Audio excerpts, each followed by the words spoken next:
you see me looking pained throughout this video, it's because the next door neighbor's dog might just actually send me insane this morning.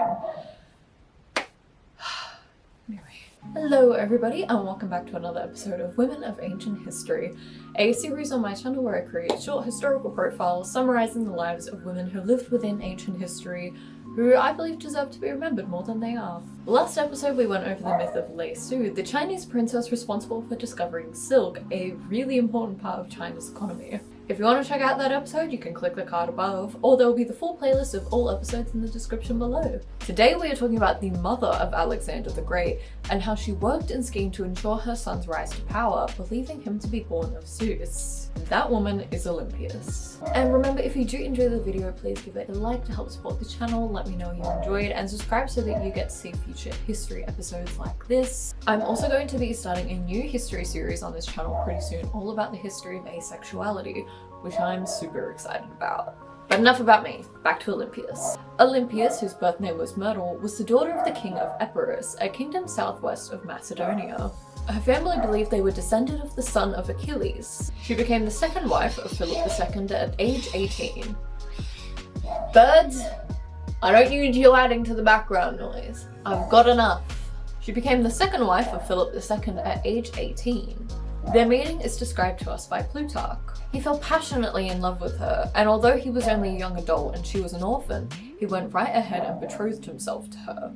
Also, according to Plutarch, on the night before their wedding night, both Philip and Olympias had dreams which symbolized the conception of a powerful leader. This was Olympias' dream. On the night before they were to be locked into a bridal chamber together, the bride had a dream in which, following a clap of thunder, her womb was struck by a thunderbolt. This started a vigorous fire which then burst into flames and spread all over the place before dying down. This is likely where Olympias' belief that Alexander was truly the son of Zeus and not of Philip originated from. Olympias gave birth to Alexander and immediately doted on him, making it her goal to make him king. So Olympias had done her duty to Philip and provided an heir. However, Alexander wasn't the only heir. Philip's first wife, Philaena, had a son, Philip Arrhidaeus, which is too many Philips. According to Plutarch, Olympias saw this other kid as rivalry for her own, and she wanted that competition knocked out. And so she went about it in the way that anyone would, and poisoned the child with this drug that affected his mindset and mental state, so he was never seen to be fit to rule as leader. Olympias was constantly reminding Alexander of his connection to Achilles, the war hero, and further on began to reveal to him that he was born of Zeus. She had her relative Leonidas from Epirus come to be a teacher and mentor to Alexander. Aristotle himself was also summoned to be his tutor. Essentially, Olympias is a very competitive dance mum who wants her kid to have that top place, and those other kids just aren't worthy of it, to the point she will poison them so they're not even competition anymore. And she gets all these extra lessons and professional dance teachers in to make sure her kid gets that trophy. And this is a pretty common story for the mother of an ancient figure. Women in these times, in most circumstances, could only act through men. It was their sons, their husbands, who earned all the glory, even if they were the ones pushing them down that path. And we'll definitely be coming back to that concept in a future episode about a certain Roman empress. A threatening situation soon arose. An argument soon came up that Alexander wasn't true blood. He was only half Macedonian. So now there was all this pressure put on Philip to remarry again and to produce a full-blood heir. Thus, eventually Philip ended up divorcing Olympias and accused her of adultery. He renamed her a woman named Cleopatra Eurydice. Philip really had no need for Olympias anymore. She'd given him a child who at this point was kind of set to back up half-blood heir if the need ever arose, and she was no longer needed as diplomatic ties to Epirus. Her brother was king of Epirus and was engaged to Olympias' daughter, which was his niece, which, let's get it all out together, gross. After a complicated situation which involved a drunken brawl after Alexander was called a bastard, Alexander sent Olympias to live back in Epirus, and he lived along the Illyrians. Some people think that while Olympias was back in Epirus, she was heavily convincing her brother to wage war on Philip. Eventually, through some reconciliation, Olympias and Alexander were allowed to return. And in 336 BC, Philip is assassinated, which I'm glad for the singular reason of I'm really tired of saying the name Philip. His assassination, however, raised a lot of suspicion towards Olympias. and there is some evidence that she set up the horses the assassin used to get away. So, Philip's dead, Alexander ascends to the throne. It's Olympias' dream come true. Olympias is mother of the king, and so she orders Cleopatra Eurydice and her child to be put to death. She and her son's positions were secured. Communication between Alexander and Olympias became pretty minimal as he began his campaign through Asia Minor. During this time, Olympias was also described as a shrew and as more of a king than a governor. Back in the day, this was an insult, but personally the way I see it, it's just a way of saying that Olympias was tough as hell, and should she be born a man, this was probably something she'd be honoured for.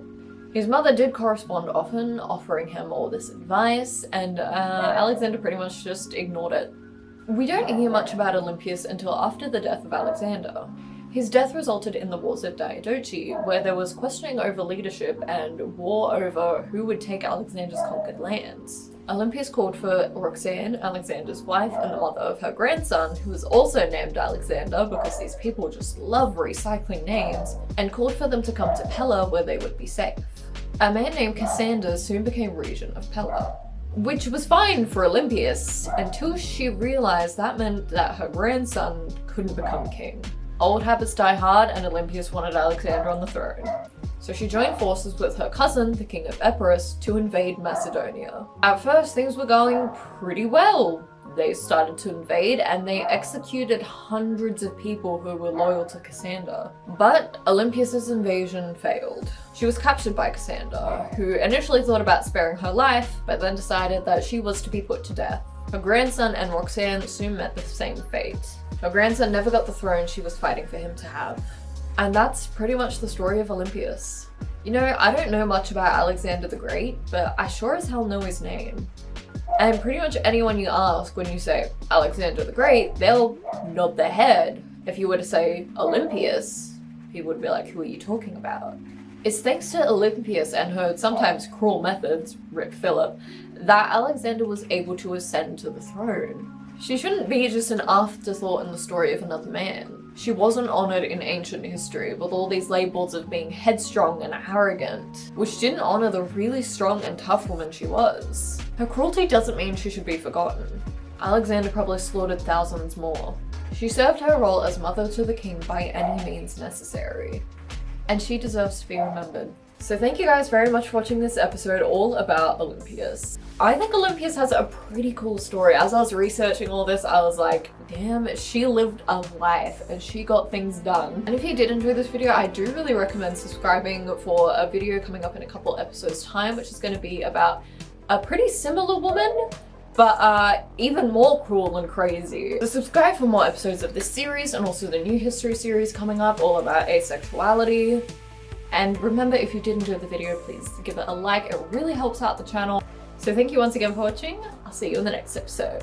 Bye!